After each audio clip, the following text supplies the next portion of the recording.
V4U media நேயர்களுக்கு வணக்கம்.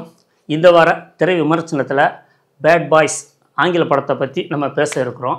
Bad boys படம் வந்து உலகமெங்கும் இந்த சினிமா ரசிகர்கள் விருப்பத்திற்காக ரொம்ப ஆவலாக எதிர்பார்க்குற ஒரு படமாக வந்திருக்கு. படமும் மிக வெற்றி படமாக அமைஞ்சிருக்கு அப்படிங்கிறதுல சந்தேகம் இல்லை. Sony Pictures Entertainment India Private Limited சார்பாக இந்த படத்தை உலகெங்கும் இப்போ ரிலீஸ் பண்ணியிருக்காங்க. இந்தியாவில் எல்லா மாநிலமும் ரிலீஸ் பண்ணியிருக்காங்க. ஏற்கனவே இந்த படம் வந்து 2020 வெளிவந்த பேட் பாய்ஸ் ஃபார் லைஃப் அப்படிங்கிற படத்தோட தொடர்ச்சி தான் இந்த படம். தமிழ் படம் மாதிரியே ஆங்கில படங்களும் பார்த்திங்கன்னா, நம்ம தமிழ் படத்துலலாம் பாகம் 1, பாகம் 2, பாகம் 3 இப்படி தான் ரிலீஸ் ஆகணும் நினச்சி ஆங்கில படத்தில் இது தொடர்ந்து வந்துக்கிட்டு தான் இருக்குது. 1995 வெளியான பேட் பாய்ஸோட தொடர்ச்சி தான் தொடர்ந்து இப்போ 4ஆம் பாகத்தின் தொடர்ச்சி அப்படி படிப்படியாக வந்துகிட்டு இருக்குது. உண்மையிலே பார்த்திங்கன்னா படம் வந்து மிக பிரமாதமாக இருக்குது. ஆங்கில படங்கள்னால் நம்ம சொல்லவே வேணாம். ஆனால் கதைகள் வந்து பார்த்திங்கன்னா தமிழ் படத்தோட ஒன்றி போகுது. ஒரு காவல்துறை அதிகாரி ஒரு வழக்கு விசாரணைக்காண்டி 2 அதிகாரிகள் வந்து போராடுறாங்க.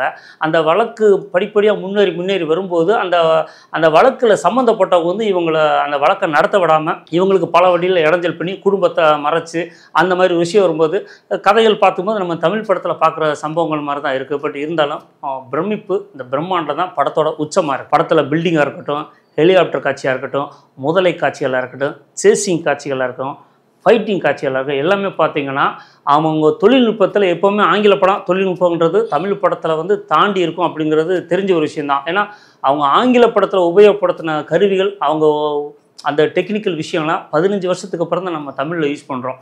அதனால் இன்றைக்கி நம்ம பார்த்த சம்பவங்கள், இந்த காட்சிகள்லாம் தமிழ் படத்தில் பார்க்கணும். இன்னும் 15 வருஷம் 10 வருஷம் நம்ம வெயிட் பண்ணி தான் பார்க்கணும். அந்த மாதிரி தொழில்நுட்பங்கள் வந்து மிக பிரமாதமாக இருக்குது. இந்த பேட் பாய்ஸோட ஒவ்வொரு பாகத்தையும் ஒவ்வொரு இயக்குநர்கள் தான் இயக்கியிருக்காங்க அப்படின்னா நமக்கு தெரிஞ்ச ஒரு விஷயந்தான். இந்த படத்தை இயக்கியது வந்து ஆதில், பிலால் அப்படின்னு, ஏன்னா 2 இரட்டை இயக்குநர்கள் இந்த பாகத்தை இயக்கியிருக்காங்க அப்படிங்கிற ஒரு விஷயம். இந்த படத்துக்கு வந்து உலகம் பூரா ரசிகர்களோட மிகப்பெரிய வரவேற்பை பெற்றிருக்கு அப்படிங்கிறத படக்குழு நமக்கு சொல்லியிருக்காங்க. மிக பிரம்மாண்டமாக அந்த படத்துக்கு வந்து பொருட்செலவு ஆங்கில படத்துக்கு நம்ம சொல்லவே தேவையில்லை. பிரம்மாண்டமாக அவங்களோட தமிழ் படம் வந்து 10-20 படம் தயாரிச்சலாம். அந்தளவுக்கு அவங்க பிரம்மாண்டம் பொருட்செலவு இருக்கும் அப்படிங்கிறது இந்த படத்தையும் பார்க்கும்போது தெரியுது. ஒவ்வொரு காட்சியும் வந்து நம்ம பிரமிக்க வைக்குது. ஒரு மாடியில் ஹெலிகாப்டர் இறங்குற காட்சியாக இருக்கட்டும், நிறுவனத்துக்குள்ளேயே அவங்க ஒரு குளம் தோண்டி வச்சு அதில் முதலையெல்லாம் வச்சு பண்ணுற விஷயங்களாக இருக்கட்டும், எல்லாமே நமக்கு பிரமிப்பாக இருக்குது. நம்ம பார்க்குறதுக்கு புதுசாக இருக்குது. ஏன்னா தமிழ் படம் நம்ம எப்படி பார்த்தோம் அப்படிங்கிற விஷயம் தெரியும்.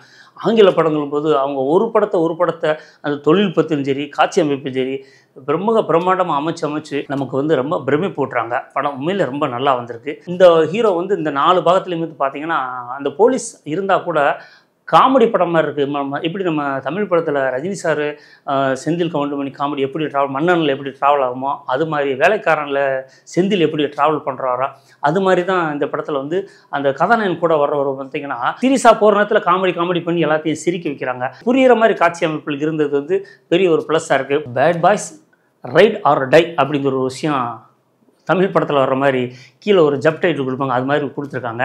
நல்லா இருக்குது படம், ரசிக்கிற மாதிரி இருக்குது. எல்லோரும் தியேட்டரில் பார்த்து கொண்டாடுங்க.